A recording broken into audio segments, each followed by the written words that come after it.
Fala pessoal, tudo bem com vocês?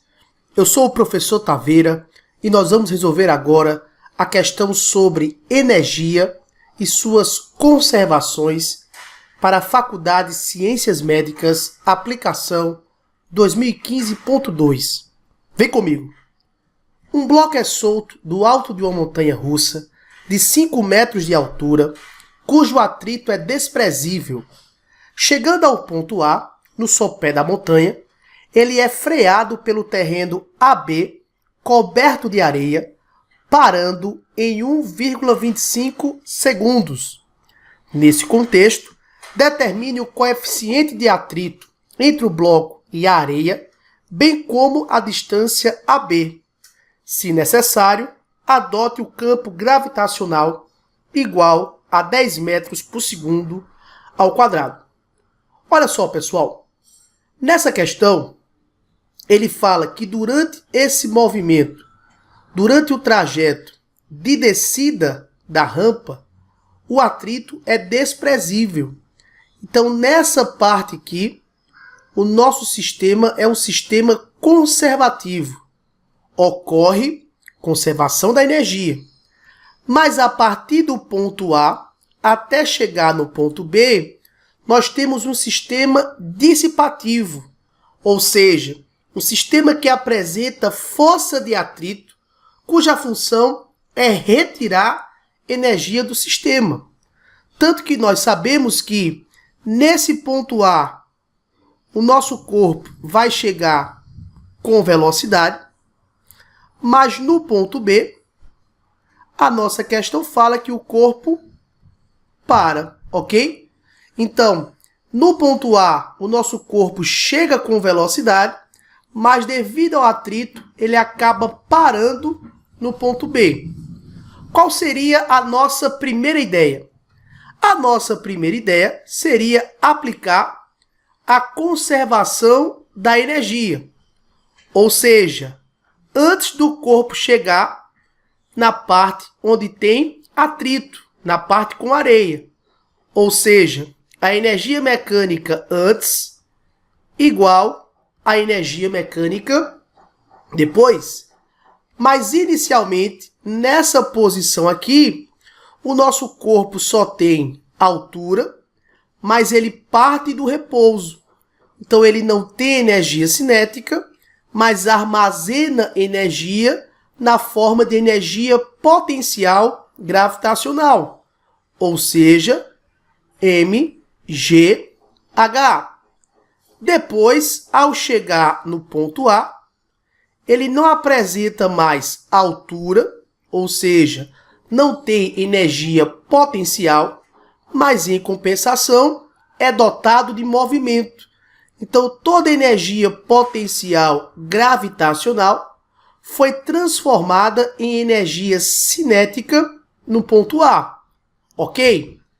Nós podemos cancelar aqui as massas e agora podemos calcular a velocidade que o corpo chega no ponto A. É fácil você ver que a velocidade no ponto A seria a raiz quadrada de 2gh. Fazendo aqui as devidas substituições, 2, a aceleração da gravidade 10 e a nossa altura 5 metros. Conclusão, a velocidade que o nosso corpo chega no ponto A seria a raiz quadrada de 100, ou seja, a velocidade no ponto A, 10 metros por segundo. Ok? Beleza. Agora nós vamos para a segunda etapa, que é exatamente a etapa onde tem atrito. Vem comigo. Olha só. Na etapa onde tem atrito, nós acabamos de calcular que a velocidade do nosso corpo aqui, no ponto A, 10 metros por segundo, e ao chegar no ponto B, a nossa velocidade é 0. Mas a questão também nos falou que o intervalo de tempo até o corpo parar, ou seja, o intervalo de tempo da frenagem, foi de 1,25 segundos. Ou seja, a única força resultante que atua sobre o sistema aqui é a força de atrito, contrária ao movimento do corpo. Ela é a própria força resultante. Então, nós podemos escrever o seguinte: a força resultante que atua sobre o corpo é a própria força de atrito. Lembrando que aqui nós teríamos o peso para baixo e a normal para cima, mas como o plano é um plano horizontal, essa força peso e essa força normal se cancelam. E aí vamos lembrar o seguinte: como é que nós calculamos força de atrito? Força de atrito é o coeficiente de atrito vezes a força normal. E a força resultante, pela segunda lei de Newton, massa vezes aceleração. Lembrando a vocês que, para calcularmos a aceleração, nós fazemos ΔV sobre ΔT, ok? Vamos trabalhar aqui com os valores em módulo, ok? Então, ficaríamos com o coeficiente de atrito. A força normal é igual à força peso, m vezes g, igual a m, a aceleração, ΔV, sobre ΔT. Nós podemos, mais uma vez, cancelar aqui as duas massas e agora basta fazermos a substituição. Coeficiente de atrito vezes 10 igual a nossa variação de velocidade em módulo. Ele tinha 10 metros por segundo em A e em B ele para.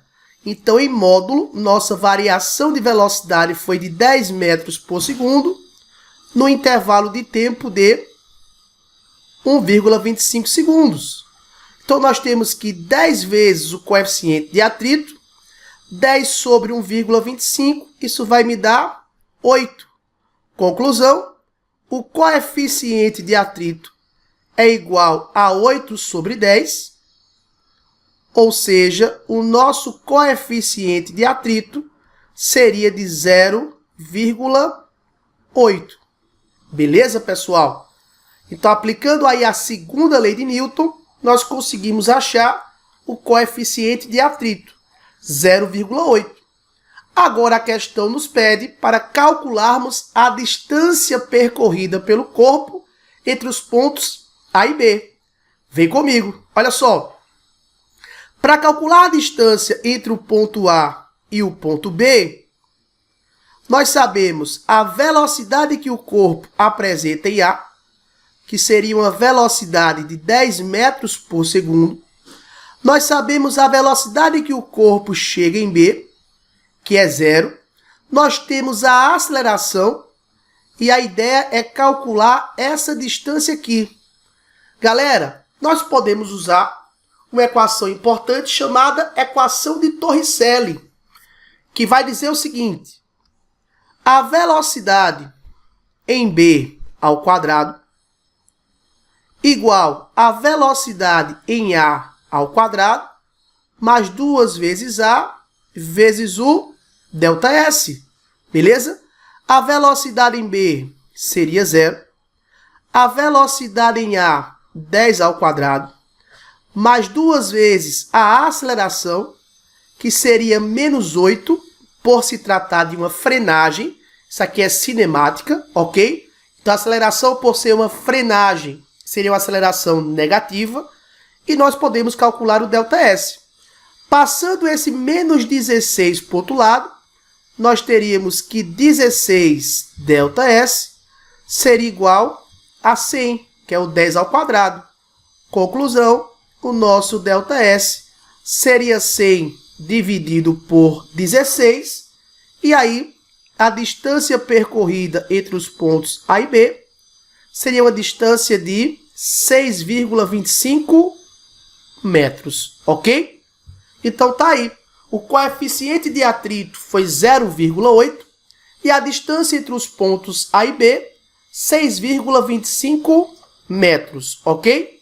Retornando lá para a nossa questão, o coeficiente de atrito 0,8 e a nossa Distância entre os pontos A e B, 6,25 metros. Letra B. B de boa prova. Você vai detonar na FCM. Vamos juntos!